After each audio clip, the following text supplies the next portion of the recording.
प्यारे बच्चों और दोस्तों, कैसे हैं आप सब। मेरे चैनल कहानी घर में आप सबको खुशामदीद। आज मेरी दिलचस्प कहानी का उन्वान है सुनहरा राजहंस। ये यकीनन आप सबको अच्छी लगेगी। आइए अपनी कहानी का आगाज करते हैं। एक दफ़ा का जिक्र है, एक गांव में एक बूढ़ा लकड़हारा रहता था, लेकिन दिल का सख्त और कंजूस था। दूसरी तरफ माइक अगरचे दिल लगाकर काम नहीं करता था, मगर दिल का नरम और तबीयत का सही था। एक दिन लकड़हारा बीमार हो गया। इसने रॉबर्ट को बुलाया और अपना कुल्हाड़ा देकर कहा, जंगल जाकर कुछ लकड़ियां काटो ताकि खाने पीने के सामान का बंदोबस्त हो सके। माइक ने कहा, आज मैं जाऊंगा। लकड़हारे ने हंस कर कहा, आज हमारा फाका करने की कोई ख्वाहिश नहीं। लकड़हारे की बीवी ने रॉबर्ट को रोटी के 2 टुकड़े दिए ताकि दोपहर को भूख लगे तो खा ले। रॉबर्ट ने बूढ़े बाप का हौसला बढ़ाया और कुल्हाड़ा लेकर जंगल की तरफ चल पड़ा। वहां इसने एक तनावर दरख्त काटने के लिए मंतखब किया। इसने कुल्हाड़ा उठाया और तने पर ज़रबे लगाने लगा। तना काफ़ी मजबूत और मोटा था। रॉबर्ट देर तक इस पर कुल्हाड़ा चलाता रहा। थक जाता तो थोड़ी देर सस्ता लेता और फिर काम शुरू कर देता। होते होते दोपहर होगी, अभी भी काफ़ी काम बाकी था। रॉबर्ट ने सोचा, मज़ीद काम करने से पहले थोड़ी सी रोटी खा ली जाए। लिहाजा इसने अपनी पोटली से रोटी का एक टुकड़ा निकाला और खाने लगा।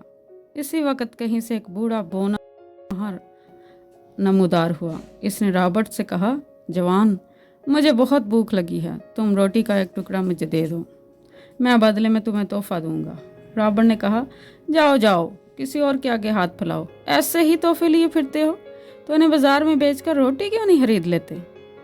रॉबर्ट की बात सुनकर बोना बहुत मायूस हुआ और जंगल में कहीं गायब हो गया। रोटी खाने के बाद रॉबर्ट ने दोबारा दरख्त काटना शुरू कर दिया, लेकिन पहली ज़रब लगाते ही कुल्हाड़ा लकड़ी पर से फिसला और रॉबर्ट के हाथ से निकलकर घूमता हुआ सीधा इसके घुटने से आ टकराया।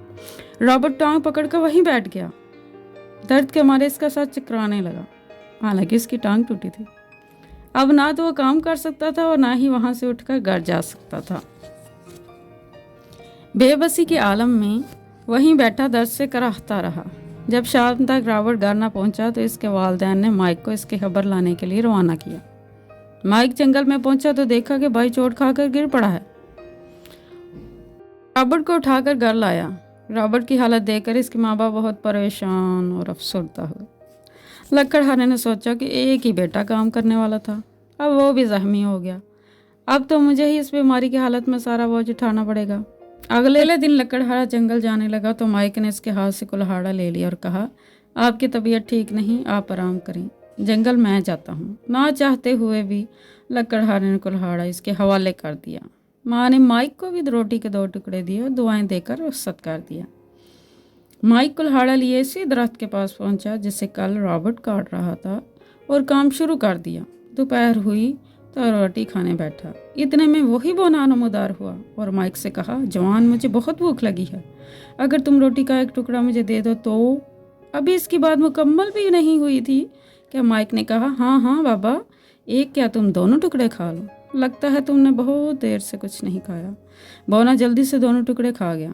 खाने के बाद इसने माइक का शुक्रिया अदा किया और कहा, बेटा, इस दरख्त को छोड़ो, आओ मैं तुम्हें एक और दरख्त दिखाता हूँ, उसे काटो तो तुम्हें बहुत ज़्यादा फ़ायदा होगा। माइक थोड़ी देर सोचने के बाद राज़ी हो गया। बोना उसे एक दरख्त के पास लाया और कहा, इसे काटो और जो भी मिले इसे अपना इनाम समझकर रख लो। माइक ने इसका शुक्रिया अदा किया, दरख्त काटने लगा। काफ़ी देर की सख्त मेहनत के बाद दरख्त कट कर गिरा। माइक गिरे हुए दरख्त के टुकड़े करने ही वाला था कि दरख्त के डंड में इसे कोई चमकती हुई चीज़ नजर आई। गौर से देखा तो इसे खोखले डंड में एक सुनहरा राजहंस बैठा नजर आया। माइक बहुत खुश हुआ और सोचा कि अगर इस राजहंस को बाजार में फरोख्त किया जाए तो अच्छी कीमत मिल जाएगी। इसने राजहंस को उठाया और शहर की तरफ चल पड़ा। शहर काफ़ी दूर था। चलते चलते रात हो गई। माइक को रास्ते में एक घर दिखाई दिया तो इसने सोचा रात गुजारने के लिए यहाँ पनाह तलब कर ली जाए। इस घर में 2 मियाँ बीवी अपनी 3 बेटियों के साथ रहते थे। जब उन्होंने माइक के पास सुनहरी राजहंस देखा तो बहुत खुश हुए और उसे अपने घर में रात गुजारने की इजाज़त दे दी। रात को जब माइक सो रहा था, बड़ी लड़की राजहंस के पर चुराने की नीयत से आई, मगर जब इसने राजहंस को हाथ लगाया तो इसका हाथ वहीं चिपक के रह गया। इसने बहुत कोशिश की मगर हाथ लग ना कर सकी। जितने में दूसरी बहन उसे देखने के लिए आई, इसने बड़ी बहन के कंधे पर हाथ रखा तो खुद भी इसके साथ चिपक गई। इसी तरह जब तीसरी बहन इसकी हैरत मालूम करने आई तो दूसरी बहन के पहलू से चिपक गई। सुबह उठकर जब माइक ने तीनों बहनों को राजहंस के साथ चिपके हुए देखा तो बहुत हैरान हुआ। खैर, उसे बाजार जाने की जल्दी थी, लिहाजा इसने राजहंस उठाया और चल पड़ा। तीनों लड़कियां बंदी बंदी इसके पीछे चलने लगी और उनके पीछे पीछे इसके माँ बाप शोर मचाते हुए आने लगे। वो बाजार पहुंचे तो सबकी निगाहों का मरकज बन गए। तजस्सुस के मारे एक आदमी ने छोटी लड़की को छुआ तो वो भी इसके साथ चिपक गया। चंद और आदमियों के साथ भी ऐसा हुआ। अब एक लंबी कतार राजहंस के साथ चिपकी हुई माइक के पीछे पीछे चल रही थी और चिपकने वाले चीख चीख के दूसरों को मना कर रहे थे कि वो दूर रहें वरना वो भी फंस जाएंगे। आगे क्या होगा बच्चों? आपके जहन में क्या आ रहा है? क्या ये नेकी उसके गले पड़ जाएगी? ज़रा जल्दी से कमेंट्स में बताएं। और जिन बच्चों ने मुझे लाइक और सब्सक्राइब नहीं किया, मेरे चैनल कहानीगर को लाइक और सब्सक्राइब करें। शहर के वस्त में शाही महल था जहां बादशाह अपनी इकलौती बेटी के साथ रहता। शहजादी बहुत उदास रहती थी, किसी ने मुस्कुराते हुए नहीं देखा। बादशाह ने ऐलान कर रखा था कि जो कोई भी इसकी बेटी को हंसाएगा इसे मुंह मांगा नाम दिया जाएगा। इत्तेफाक से उसी वक्त शहजादी शाही महल की बालकनी में खड़ी बाहर का मंजर देख रही थी। इसने जब एक सुनहरी राजहंस वाले जवान के पीछे लोगों की तार देखी तो मालूम किया ये किस्सा क्या है। एक कनीज ने उसे सारे हवाल से आगाह किया। शहजादी दिलचस्पी के साथ ये मंजर देखने लगी। बंधे हुए लोग माइक के नक्शे कदम पर चल रहे थे। जिधर वो मुड़ता इन्हें भी इसी तरफ मुड़ना पड़ता। कभी को फिसल जाता, कभी को लुढ़क जाता। ये देखकर शहजादी की हंसी छूट गई। बादशाह को शहजादी के हंसने की इतला मिली तो उसे यकीन ना आया। बहरहाल इसने सारी कहानी सुनने के बाद माइक को शाही महल के दरवाजे पर बुलवाया और उससे कहा, जवान, इन लोगों को आज़ाद कर दो। तुमने मेरी बेटी को हंसाया है, इसके बदले में तुम जो मांगोगे मिलेगा। माइक ने कहा, जहाँपनाह, अगर आप मुझे कुछ देना ही चाहते हैं तो अपनी बेटी का हाथ दे दी। बादशाह ने कहा, मुझे मंजूर है, अब तुम इन लोगों को आज़ाद कर दो। माइक ने सुनहरी राजहंस के कान में सरगोशी की, प्यारी राजहंस, बहुत हो चुका, अब तुम इन लोगों को आज़ाद कर दो तो मैं भी तुम्हें आज़ाद कर दूंगा। राजहंस ने अपनी आज़ादी का वादा सुना तो सबको आज़ाद कर दिया। लोगों ने हाथ मलते हुए माइक का शुक्रिया अदा किया और वहां से चले गए। माइक ने सुनहरी राजहंस को हवा में उछाला।